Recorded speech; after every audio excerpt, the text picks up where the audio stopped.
You want to know the exact moment I realized my career was being stolen from under my nose? Tuesday morning, 7:23 a.m., standing in line at Murphy's Diner in downtown Atlanta, when my phone buzzed with a text that made my coffee taste like ash. Heard about Jessica getting the promotion. Guess being Brian's favorite pays off. Sorry, man.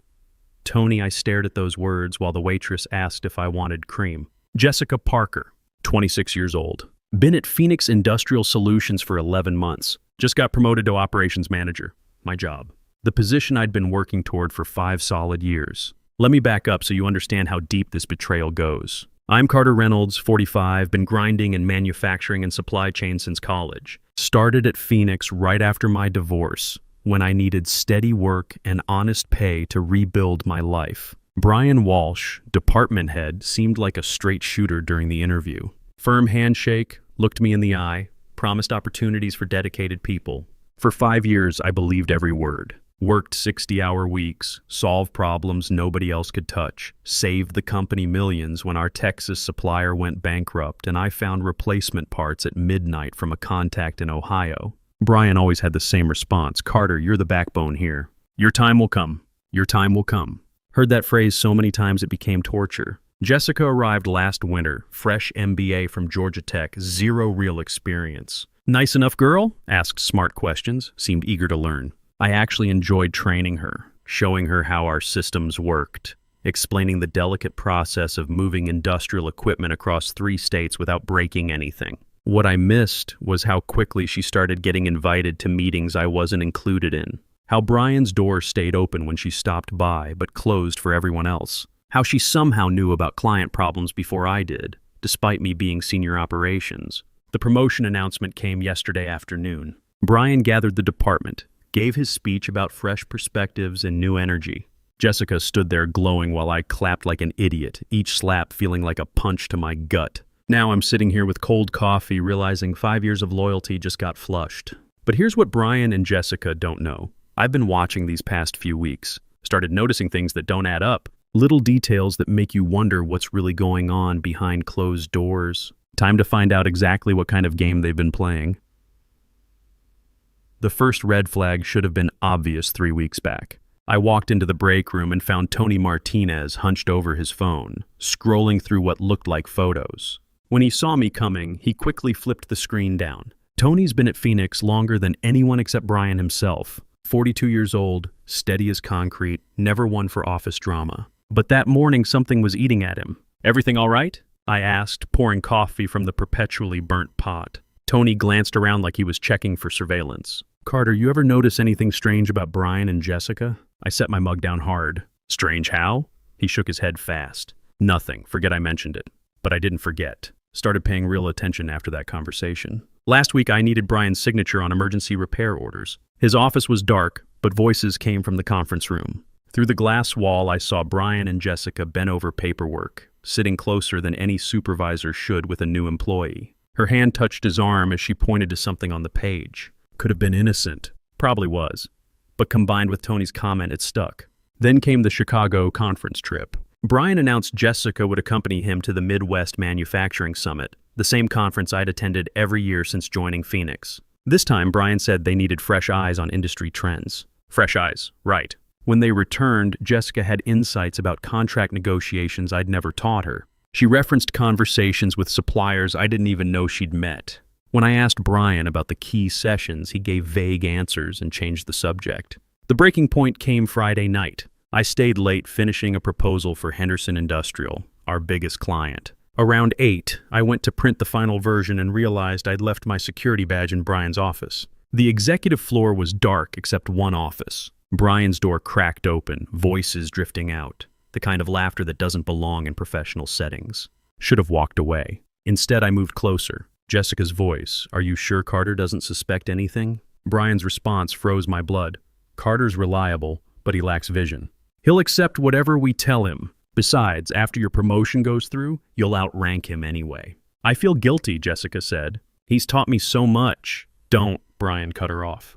"Business is business. Sometimes good people get passed over." I stood in that hallway for 30 seconds that felt like 30 minutes. Then I quietly grabbed my badge and left. That night, sitting in my apartment, the pieces clicked together. The private meetings, The business trips, the inside knowledge. My promotion going to someone with 11 months experience. But knowing something and proving it are different animals. Going after Brian Walsh without solid evidence would be career suicide. I needed help.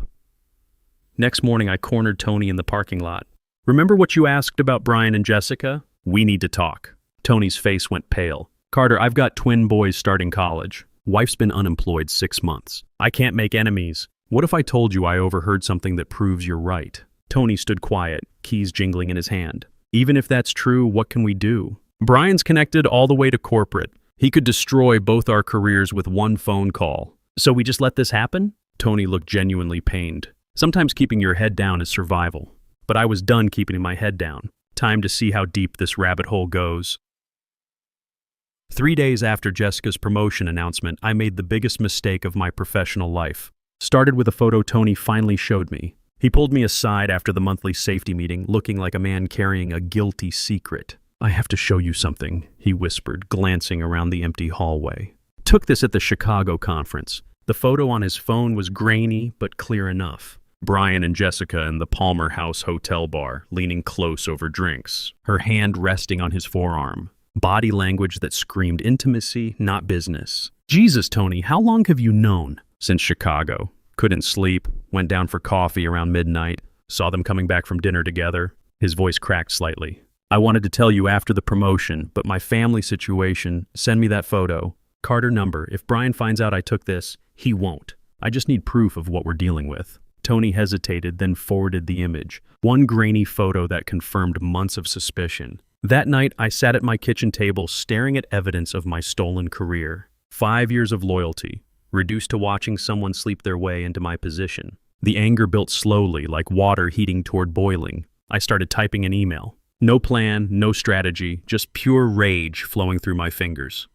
Subject: why Jessica Parker really got promoted. Everyone deserves to know what's happening in operations. Brian Walsh and Jessica Parker have been having an affair, and that's the only reason she got the promotion over qualified employees. I have photographic evidence of their relationship during the Chicago business trip. This is corruption, plain and simple. Jessica has no experience and no business running operations, but she has Brian's personal attention. The company deserves better than this favoritism. I attached Tony's photo and sat back, finger hovering over send. In my fury, I thought I was sending it to my personal Gmail to think it over. Muscle memory kicked in. I clicked the first contact that started with Carter, but it wasn't my personal account. It was the operations department distribution list. The moment message sent flashed on screen, my stomach dropped. I frantically checked recipients. 15 people, including Brian Walsh and Jessica Parker. No, no, no, I shouted at my laptop. My phone started buzzing immediately. Text after text from colleagues. Holy shit, Carter, did you mean to send this to everyone? Dude, you just declared war. Hope you have backup. This is insane. You okay? Hands shaking, I called Tony. He answered first ring. Carter, you sound panicked. I fucked up, Tony. Bad. Sent that photo to the entire department by accident. Dead silence. Then, you what? I was angry, wasn't thinking straight. Meant to send it to myself, but hit wrong contact and... Christ almighty, Carter. You just destroyed both our careers! My name's on that photo file. Tony, I can explain to Brian that you didn't... Explain what? That you stole evidence from me and broadcast it without permission? Line went dead. I sat alone with my phone buzzing nonstop, too terrified to read the messages. In one moment of rage, I'd blown up everything. Not just my career, but Tony's family security too. Brian would retaliate hard. I knew him well enough to count on that. He wouldn't just fire me. He'd systematically destroy my reputation across the industry. But the cat was out of the bag now. No taking it back. Time to see just how dirty Brian Walsh was willing to fight. Brian's counterattack came faster than expected. Next morning, my badge wouldn't work. Security walked me straight to Brian's office, where he sat like a judge ready to deliver execution. Sit down, Carter. Voice cold as January. Jessica nowhere in sight, probably hiding from the mess. Last night's email was unfortunate, obviously sent during poor judgment. I stayed quiet. Nothing would make this better now. Here's what happens. You resign immediately. In exchange, I won't press harassment and defamation charges. Press charges for telling the truth? Brian leaned forward. Truth? You mean your fantasy about inappropriate relationships? That's serious defamation, Carter. Could result in lawsuits. I have photographic evidence. You have pictures of colleagues eating dinner. Nothing inappropriate about business meals during conferences. Smooth bastard. But he wasn't finished. Of course, if you prefer dragging this out, I can make calls. Manufacturing's a small world in Atlanta. Word travels about employees who make false accusations, can't handle workplace stress, lash out when passed over. Clear threat. Resign quietly or get blackballed industry-wide. I need time to think. End of business today. I left Phoenix knowing I was screwed either way. Resign and Brian controls the story. Fight and he destroys my reputation using his connections. But Brian made one mistake. He assumed I'd go quietly. Instead, I drove to Helen Rodriguez's office. Helen managed procurement for Henderson Industrial, our biggest client. I'd worked with her 3 years, saved her company millions through efficient logistics. If anyone would listen, it was Helen. "Carter," she said, surprised to see me. "Isn't Brian usually handling our account now?" "Helen, I need to ask something and I need honesty." "How's your experience been with Jessica Parker lately?" Her expression shifted. "Why do you ask?" "Because there are things you should know about what's happening at Phoenix." Helen closed her door and sat back down. "Go ahead." I told her everything. The promotion, the affair, my suspicions about Jessica's qualifications. Helen listened without interrupting. "You know," she said finally, "we've had concerns after the last shipment. Jessica seemed confused about specifications you'd handle perfectly. Her communication style is different." "Different how?" "Less professional. Like she's unsure but trying to fake competence." Helen showed me her phone. An email thread where Jessica's responses to technical questions were vague, almost nonsensical. Generic corporate speak that didn't address actual issues. I was planning to call Brian next week. This contract's too important to risk on someone who doesn't understand our requirements. What if there was an alternative? Helen raised an eyebrow. "What kind of alternative?" "I'm leaving Phoenix. But other companies would value the relationship we've built." "Are you suggesting what I think?" "I'm suggesting good people shouldn't suffer because of bad management." Helen opened her laptop. "Stellar Dynamics has been pursuing our business for years. Their operations head, Patricia Coleman, called last week. She slid Patricia's contact information across the desk. Patricia's smart, experienced, ethical. If someone with your background and client relationships joined Stellar, it might be worth discussing vendor changes." I looked at the business card. Patricia Coleman, Vice President of Operations, Stellar Dynamics. "Helen, if Brian discovers you're considering this, Brian should have thought about that before putting an unqualified person on our account." "Business is business, Carter. Results matter more than office politics." I left Henderson Industrial with Patricia's number and something I hadn't felt in weeks: hope. But first, I had a resignation letter to write, and Brian would remember it. I spent that afternoon crafting my resignation letter. Not the groveling apology Brian expected, but something with teeth. "Dear Brian, after careful consideration, I hereby submit my resignation from Phoenix Industrial Solutions, effective in 2 weeks per company policy. Recent management decisions have made clear that my skills and experience are no longer valued here. Both the company and I will benefit from this transition. I will ensure all current projects are properly documented and transferred to appropriate personnel, assuming they have necessary qualifications. Best regards, Carter Reynolds, professional but pointed." Let him read between the lines. I delivered it personally at 4:30 p.m. Brian read it twice, jaw tightening. 2 weeks? Given yesterday's incident, immediate departure would be better for everyone. Company policy requires 2 weeks' notice. "Unless you're firing me for cause." Brian knew firing me outright would raise questions, especially after my email had circulated. "Better to let me resign and control the narrative." "Fine, 2 weeks. But you'll work directly under Jessica during transition. Ultimate humiliation. Training my replacement, the woman who'd slept her way into my position.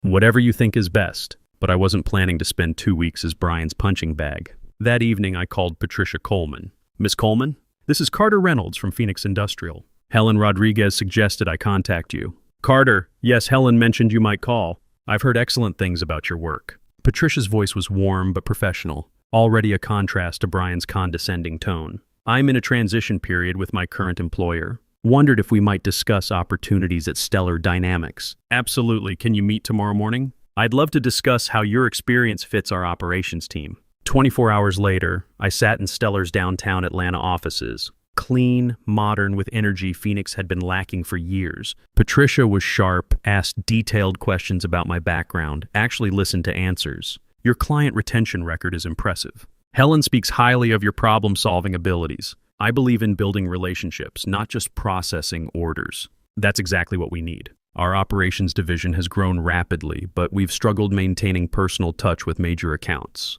We talked 90 minutes. At the end, Patricia made an offer that took my breath away. I'd like you as Director of Client Operations. Base salary 30% higher than Phoenix was paying, plus performance bonuses and full benefits. Most importantly, you'd have autonomy to run operations your way. 30% raise. Real authority. Respect from day one. When could I start? How about 2 weeks? That should give you time to finish at Phoenix. I shook Patricia's hand, feeling lighter than I had in months. But Patricia had one more surprise. Carter, I should mention, Henderson Industrial has been in preliminary discussions about switching vendors. Helen said those talks might accelerate if we had right operations leadership in place. Helen had already planted seeds. Phoenix was about to lose their biggest client, and Brian had no idea what was coming. Next morning at Phoenix, Jessica awkwardly tried asserting her new authority. Asked me to walk her through the Henderson account, taking notes on processes she should have learned months ago. This seems complicated. Are all our accounts this complex? Only the profitable ones. She missed the sarcasm. Maybe we can simplify these procedures? Make them more efficient? Sure, Jessica. You should definitely change systems that have been working perfectly for years. By Friday, word was spreading about my resignation. Some colleagues were supportive but quiet, afraid to associate with the troublemaker. Others avoided me entirely. But Greg Thompson from procurement pulled me aside after lunch. Carter, people are talking. About your email, about Jessica's promotion, about everything. What kind of talk? The kind that says you were right. Nobody wants to say it publicly, but we all see what's happening. The real war was just beginning. My last day at Phoenix should have been quiet. Clean out desk, shake hands, walk away with dignity. Instead, it became the day Brian Walsh showed his true colors and made the fatal mistake that destroyed him. I arrived at 8 to find my computer access revoked overnight. Not unusual for departing employees, but when I went to HR for temporary access to complete project handoffs, they said Brian had already handled the transition. Handled how?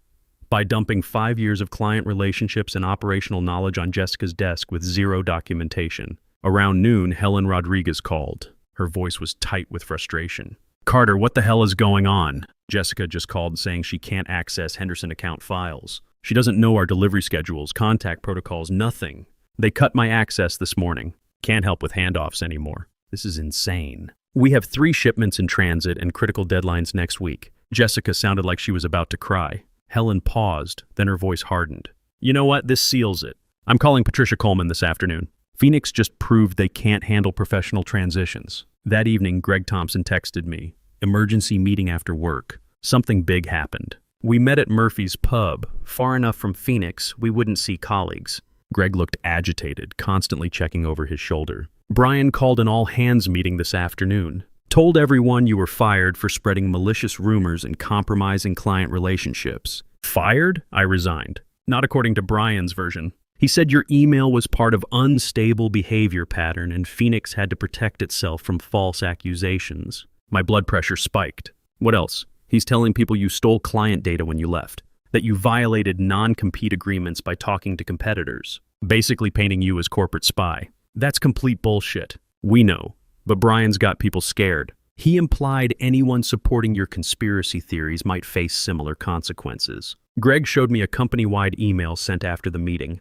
Following Carter Reynolds' termination for policy violations, Phoenix reminds all employees of confidentiality obligations. Any unauthorized communication with former employees regarding internal company matters may result in disciplinary action. Brian was trying to isolate me completely, cut off information sources, poison my reputation, ensure no one would risk helping me. Greg, I need you to document everything. Brian's statements in the meeting, his email, witness accounts. If he's going to lie about what happened, we need proof of truth. Greg nodded grimly. Already on it. So are others. Brian pushed too hard today. People are starting to see through his act. Next morning brought more bad news. Patricia Coleman called while I was having coffee. Carter, I received concerning information yesterday. Call from Brian Walsh claiming you violated confidentiality agreements and might present legal risks for any company hiring you.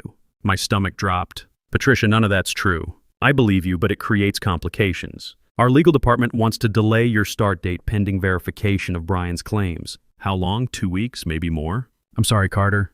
Politics shouldn't interfere with business, but I have to protect Stellar from potential lawsuits. Brian had played his trump card perfectly. Even with a job lined up, he was sabotaging my transition.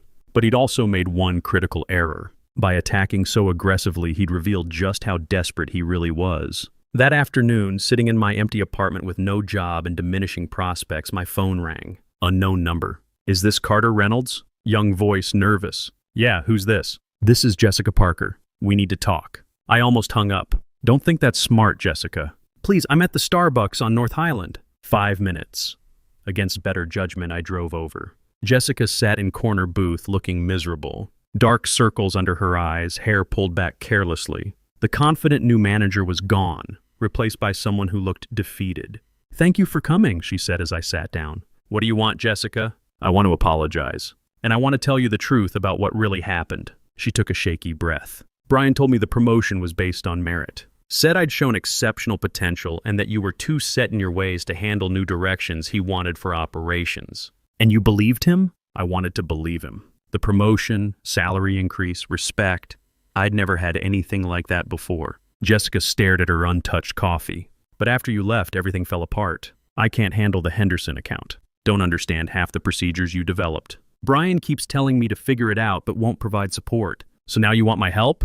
Now I want to tell the truth. Brian pressured me into a relationship. Said it would be good for both our careers. I was stupid enough to think he actually cared about me. Jessica looked up, tears in her eyes. When your email came out, he threw me under the bus immediately. Told everyone I'd seduced him, that he was victim of my manipulation. This was getting interesting. What are you proposing, Jessica? I'm resigning, but first I want to set the record straight. You deserve that promotion, not me. And people should know what kind of person Brian really is. She pulled out her phone and showed me a text thread. Messages from Brian that were clearly inappropriate, discussing their relationship, making crude comments about other employees, including disparaging remarks about my age and obsolete skills. Would you be willing to share these messages with the right people? Jessica nodded. I'm done protecting him. He destroyed my reputation to save his own. Time to return the favor. I studied her face. The smugness was gone, replaced by genuine regret and determination. Jessica, if you do this, there's no going back.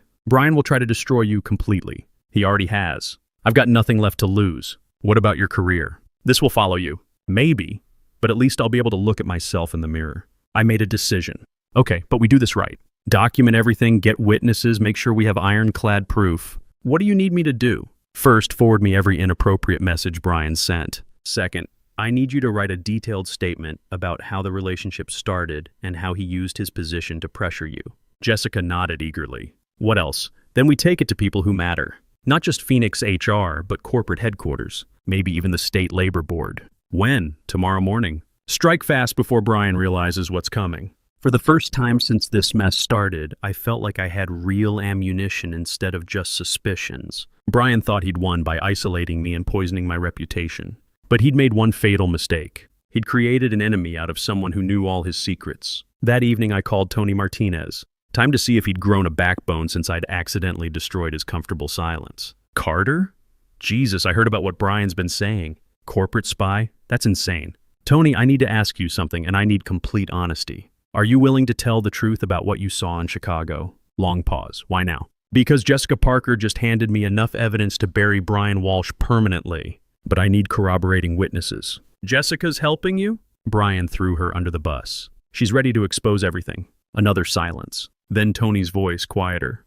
My wife asked me something last night. She said, Tony, if someone was doing wrong at your work and you stayed silent, what kind of man does that make you? What did you tell her?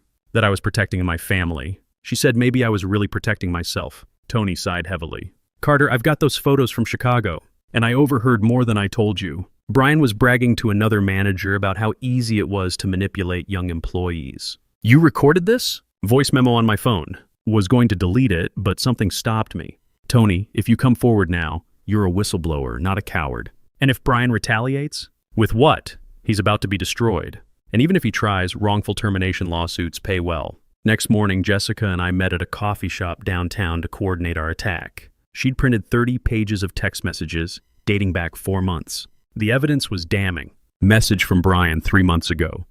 Don't worry about the promotion process. I've already decided. Just play along with the interviews. Another from last month. Carter's getting suspicious. We need to be more careful until after the announcement. Most damaging was Brian's response when Jessica expressed guilt. Good employees follow orders. Great employees know when to keep their mouths shut. Which one are you? These messages prove premeditation, I told Jessica. This wasn't a workplace romance that got out of hand. This was calculated corruption. Jessica nodded grimly. There's more.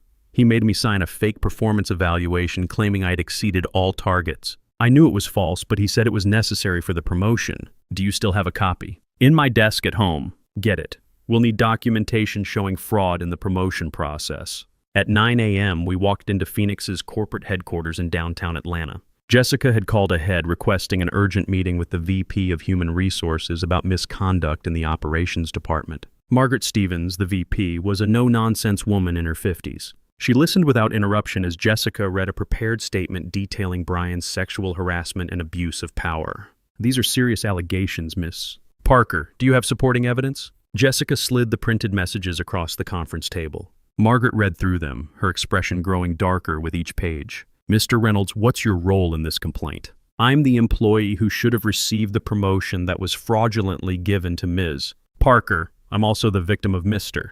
Walsh's retaliation campaign. I presented my documentation, the hostile work environment, Brian's defamatory statements to potential employers, his violation of company transition policies. We'll need to investigate these claims thoroughly, Margaret said. This could take several weeks. Ma'am, Jessica interjected, there's something else you should know. Mr. Walsh has been telling employees that anyone who supports Mr. Reynolds will face consequences. Several people are afraid to come forward. Margaret's face hardened.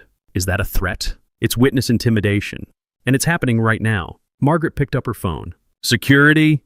I need you to escort Brian Walsh from the building immediately. Tell him he's suspended pending investigation. She looked back at us. Ladies and gentlemen, Phoenix Industrial takes these allegations very seriously. Mr. Walsh will not be returning to work during our review. Through the conference room window, I watched security officers walking toward the elevator. Brian Walsh had no idea his world was about to collapse. The fallout was swift and brutal. Within hours of Brian's suspension, Phoenix was in crisis mode. Corporate investigators arrived from headquarters, interviewing employees about the hostile work environment and discriminatory practices. But victory came with a price I hadn't anticipated. That evening, my wife Sarah confronted me in our kitchen. Divorce papers spread across the table. Congratulations, Carter. You won. Brian's suspended, Jessica's gone, Phoenix is falling apart. Happy now? I looked around our half-empty apartment. We'd sold furniture to pay bills during my unemployment. Dark circles under my eyes from months of stress-induced insomnia showed in the hallway mirror. No, I'm not happy. I'm exhausted. Good, because I'm exhausted too. Fighting this battle consumed you completely. You missed dinner with my parents last month because you were obsessing over evidence. You forgot our anniversary because you were plotting revenge. Sarah's voice cracked. I married a man who believed in justice. But somewhere along the way, you became someone who cared more about winning than about us. Sarah, I was fighting for our future. For my career, were you? Or were you fighting because your ego couldn't handle being passed over? That question hit harder than any of Brian's attacks. Had I started this for justice or just wounded pride? Maybe both, I admitted quietly. Sarah pushed the papers aside. I'm not signing these tonight. But Carter, if we're going to make this work, you need to decide what really matters. Your marriage or your war? Next morning brought more complications. Patricia Coleman called with mixed news. Carter, Phoenix's legal troubles have resolved the concerns about hiring you. Your start date is back on track.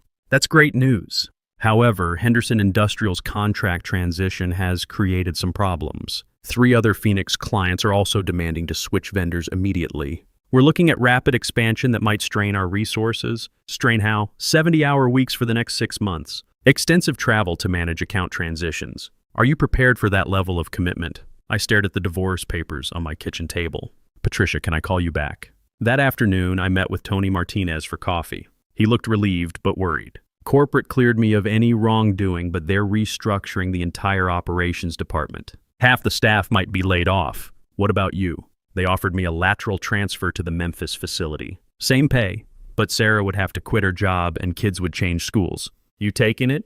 Tony shrugged. Better than unemployment, but my family's paying the price for doing the right thing.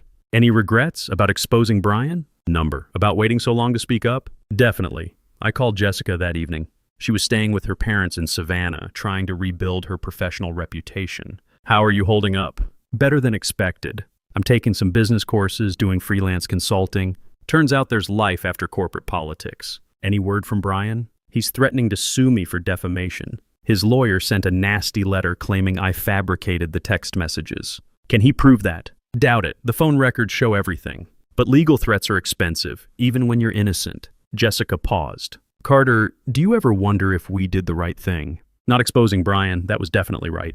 But the way we did it, the collateral damage to other people. She was talking about the Phoenix employees facing layoffs, the families disrupted by the corporate restructuring, the innocent people caught in our war. Every day, I admitted. Was there another way? Something less destructive? Maybe. But Brian forced our hand when he started retaliating. Sometimes there's no clean way to fight dirty people. 2 weeks later, Brian Walsh was officially terminated from Phoenix Industrial Solutions. The corporate investigation found evidence of sexual harassment, abuse of power, fraudulent promotion practices, and retaliation against whistleblowers. Phoenix's stock price dropped 12% on the news. 7 major clients canceled contracts. The company announced layoffs affecting 43 employees. I'd won the war, but victory tasted like ash when I counted the casualties. 6 months later, I stood in Stellar Dynamics' gleaming conference room, watching my team present plans for a major industrial project in Tennessee. Clean numbers, solid projections, honest work.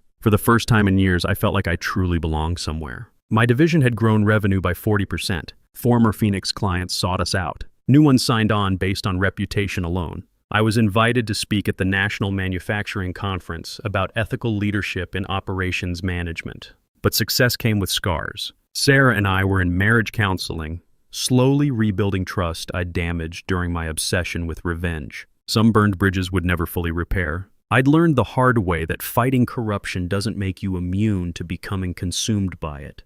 On a Tuesday morning, I got an unexpected call. Brian Walsh's voice, subdued and unfamiliar. Carter, this is Brian. I know you probably don't want to hear from me. What do you want, Brian? I wanted to apologize and to tell you that you were right about everything. I stayed quiet, letting him talk. After Phoenix fired me, I spent months angry, blaming everyone else. Then my wife left me. My kids barely speak to me. Industry connections dried up completely. Brian's voice cracked slightly. I'm working at a small logistics company in Macon now. 40% pay cut, no authority, no respect. Every day I wake up knowing I destroyed my career because I couldn't keep my personal life separate from business decisions. Why are you telling me this? Because I realized something. You didn't destroy me, Carter. I destroyed myself. You just refused to be complicit in my corruption. Brian, I never wanted to hurt innocent people. The layoffs at Phoenix, the families affected by the restructuring, that's on me, not you. I created the situation that made exposure necessary. If I'd promoted you fairly, none of this would have happened. After he hung up, I sat quietly in my office, looking out at Atlanta's skyline. The anger I'd carried for months had finally burned out, replaced by something closer to understanding. That afternoon, I called Tony Martinez in Memphis. He'd adjusted well to his new position. Kids were thriving in their new schools. Jessica had started her own consulting firm in Savannah, specializing in ethical workplace practices. We'd all paid prices for standing up to corruption, but we'd also learned something valuable about the difference between justice and revenge. Justice seeks to correct wrongs and prevent future harm. Revenge seeks to inflict pain equivalent to what you've suffered. Sometimes they overlap, but they're not the same thing. Looking back, I realized the real victory wasn't Brian's destruction. It was proving that decent people don't have to accept corrupt systems. Sometimes you have to walk away from places that don't value you and find ones that do. Sarah was right about one thing. I'd started this fight because my ego couldn't handle being passed over. But somewhere along the way, it became about something bigger, about the principle that merit should matter more than manipulation. If you're listening to this story and facing your own Brian Walsh, remember one thing. The sweetest revenge isn't making others suffer. It's building something better and letting them see how small they really are. Sometimes walking away is the bravest thing you can do. And sometimes it's the only way to win.